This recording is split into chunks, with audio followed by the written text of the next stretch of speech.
I think that women sometimes think that they can't have it all when they go into the leadership track, but I disagree with that wholeheartedly. And we need women. Women are great leaders. We need them.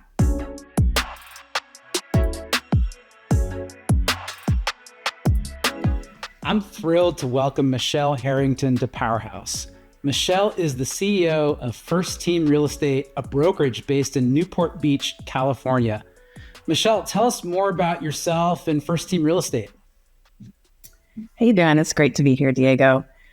So FirstTeam Real Estate is the largestly privately held independent in California. It's been in business for 48 years, and our founder, Cameron Mirage, founded it in the early 70s and came out of a Century 21 franchise and basically grew a very large independent company by being very agent-centric and just have become a powerhouse in Orange County. We're number one in market share, and we in units, and we kind of kick ass here in Orange County, California. Is that number one in Orange County, Southern California? What's the geography for that number one rating? Orange County. We're primarily Orange County as a brokerage. I think out of our 30 offices, 22 of them are in Orange County, but we do have some offices in San Diego, Long Beach, which is in LA County, Riverside County with Temecula, and San Bernardino County. So we bleed over a little bit, but Orange County is definitely our strong point. Those are some really nice geos, cities and counties. Are you focused on luxury in FirstTeam Real Estate, or do you run the full gamut? You know, it's hard not to be luxury in Orange County. It's like everything is luxury in Orange County. Right. So we definitely got our start as like a meat and potatoes kind of company. And we focused a lot on training brand new agents and really building people's career. And then as we've grown and our agents' careers have grown, our agents have gotten to luxury, which in turn makes us step up and get into luxury. So we partnered with a company called Luxury Portfolio. They're members of leading real estate companies of the world. And that really helps us be nationwide, international, and have luxury affiliates all over the country. You know, most of the large independents are affiliated with companies like Luxury Portfolio or leading real estate companies of the world. So it also gives us a network, which is really cool. Yeah, I was looking on your LinkedIn profile, and it looks like you've been there about 6 years. What was your path to FirstTeam Real Estate, first of all? And then what was your path to the CEO seat? So really interesting. I had my own company for 20 years. So before that, I'm a New Jersey girl. Grew up and born and raised in New Jersey. Oh, Brooklyn in the house. Nice. Awesome. Yeah. So I came out to California when I enlisted in the United States Marine Corps. So I enlisted, I got stationed at El Toro, which is an air base, Marine Corps air station in Orange County.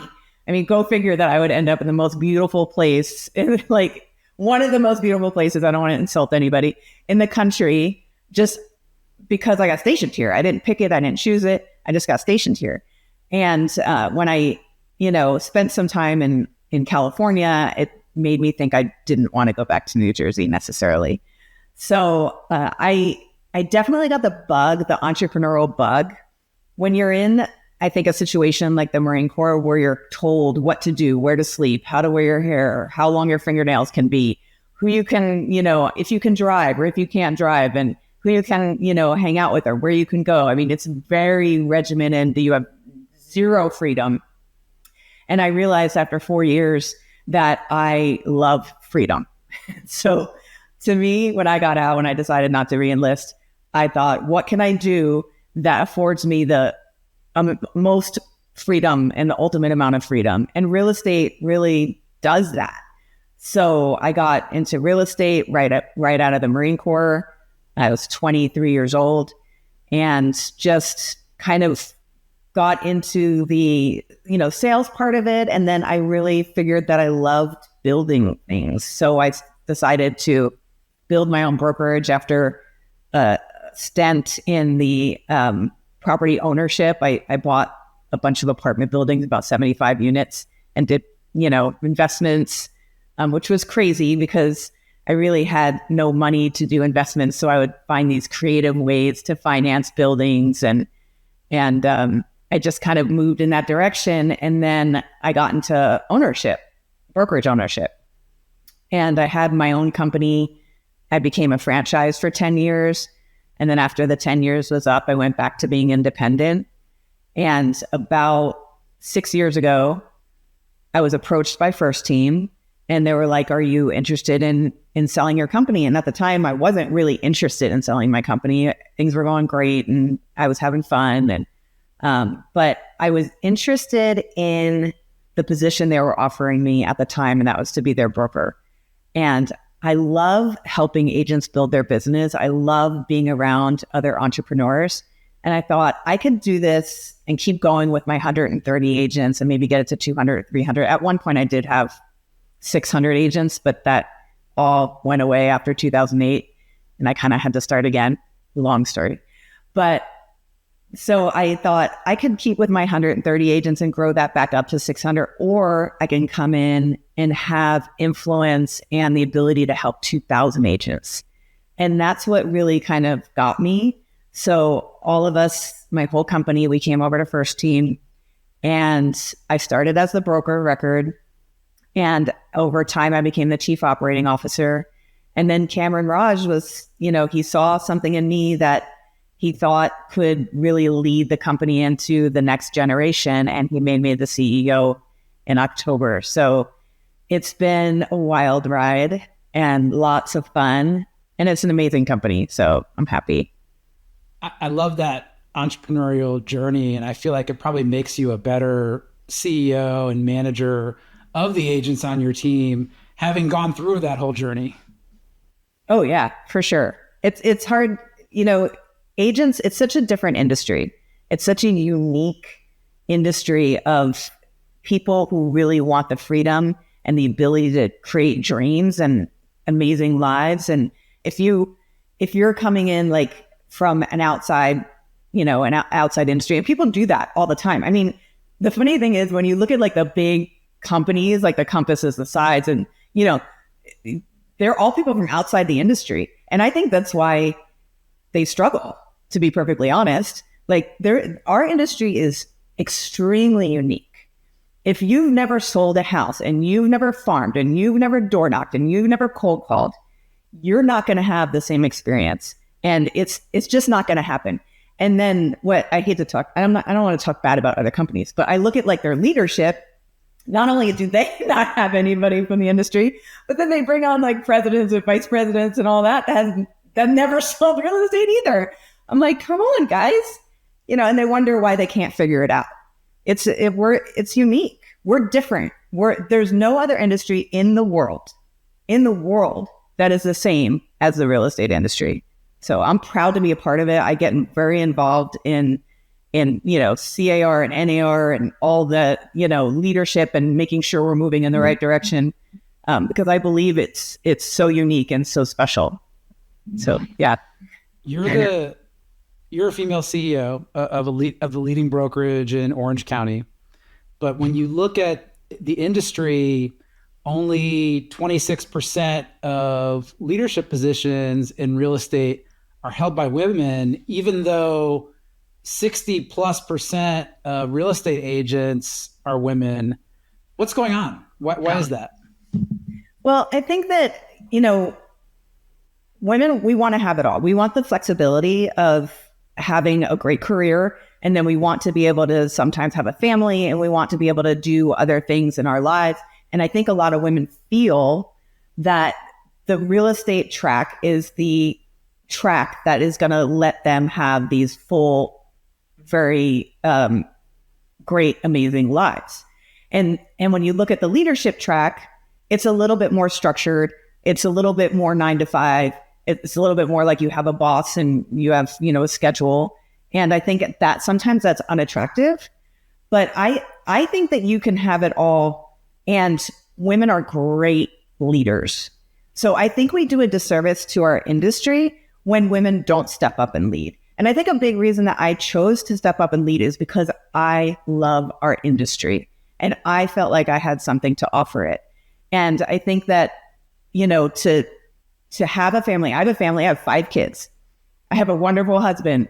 My husband owns a winery. We own a winery together. We have a lot going on. You can do it all. You can be a leader. You can be in the leadership track of a brokerage, and you can have a family, and you can have, your hobbies and the things you want to do on the side.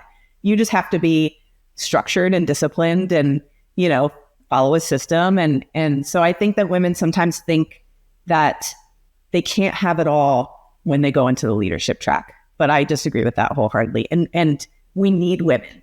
Women are great leaders. We need them. So you have a platform to spread that message. So what are you and First Team doing to spread that message and empower more female leaders in real estate? We have a campaign going on right now for Women's History Month, and it's all about empowering women to get into leadership. And we are getting testimonials from our agents that are in leadership roles, and our leadership team right now is primarily women. So we've really, and I didn't hire the people in our leadership roles, like our vice president of marketing, our vice president of business development. And our chief legal counsel is a woman too. I didn't hire them because they were women. I hired them because they were excellent at their job, and they just happen to be women. And I love that. I think that they are amazing. And it also sheds light on the fact that you can be in these leadership roles and have it all.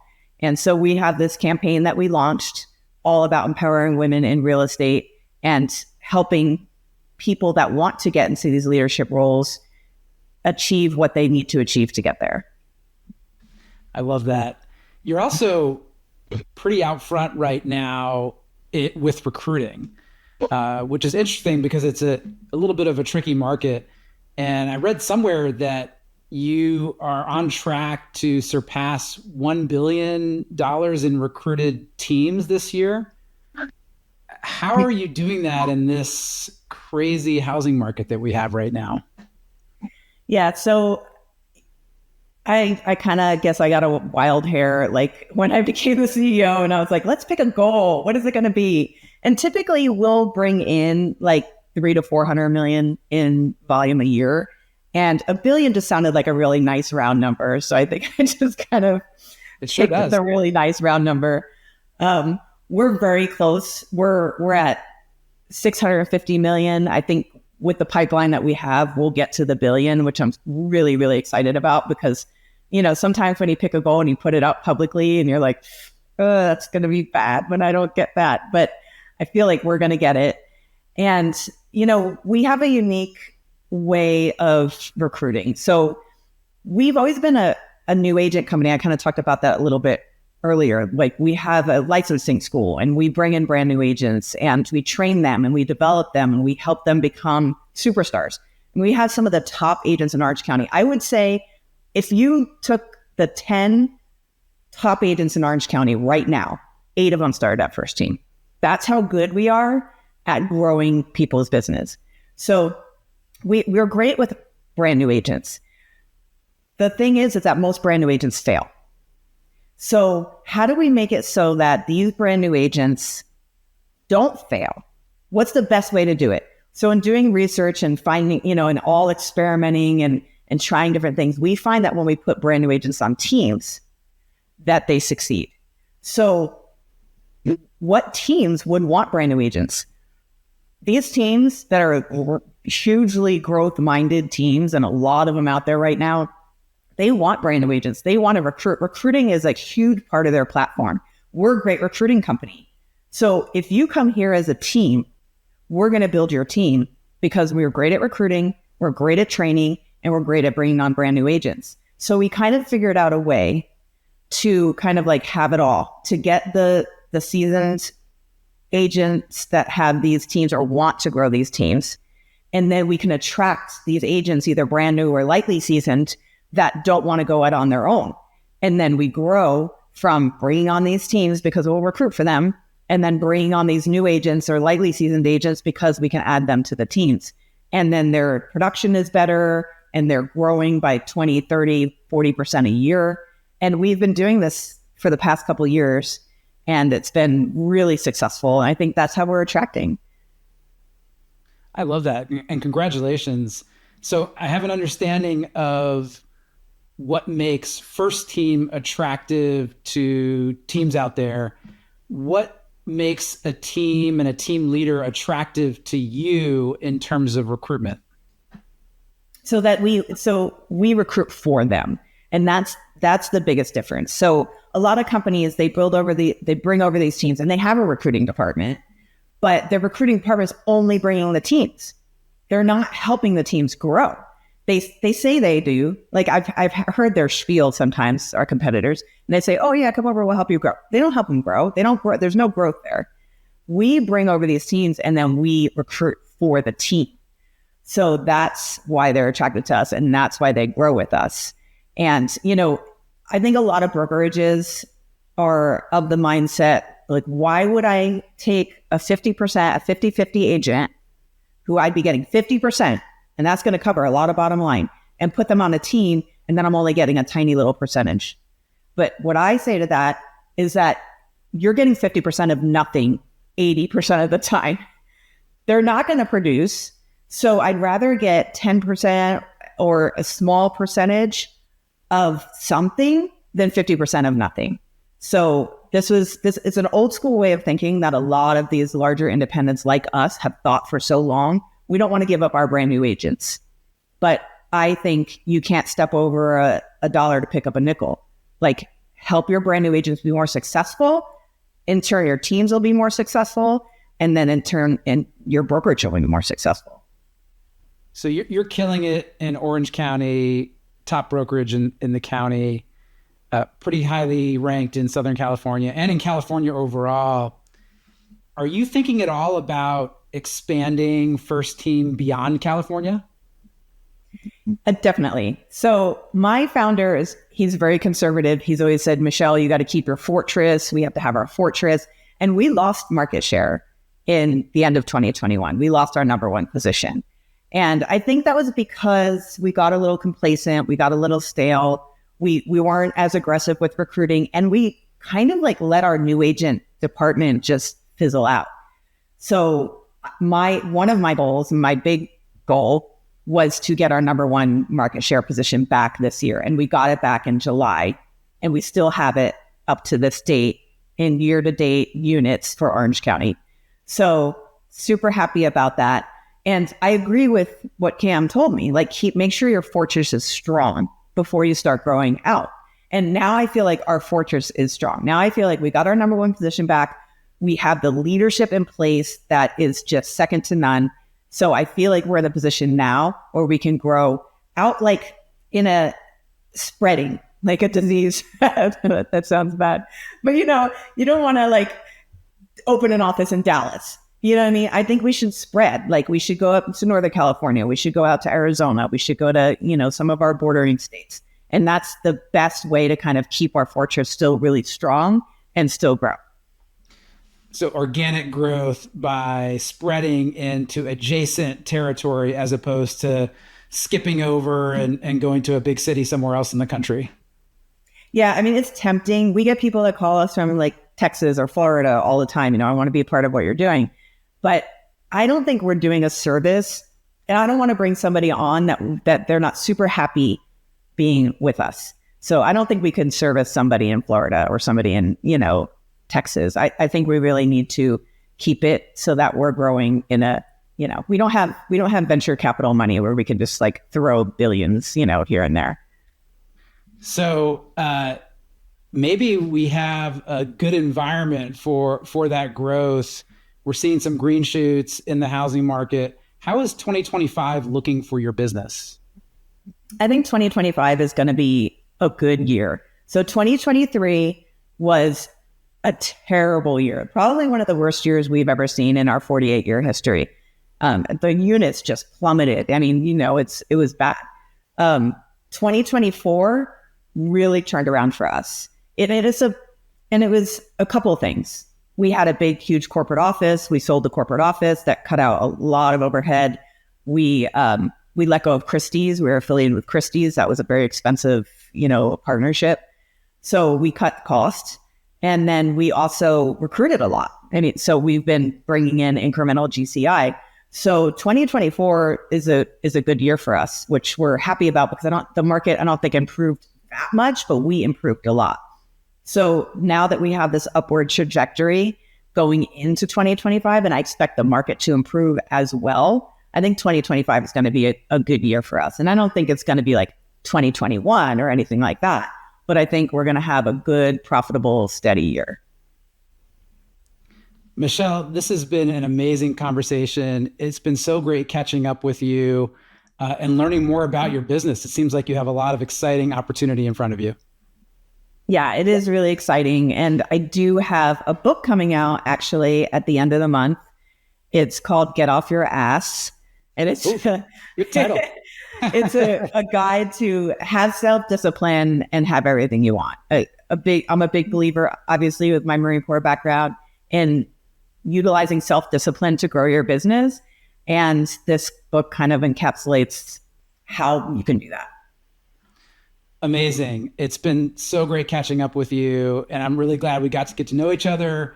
And we've got to get you to our big event in June of 2025. It's called The Gathering. And it's it's for brokerage leaders that are kicking ass just like you. Yeah, awesome. Would love to go.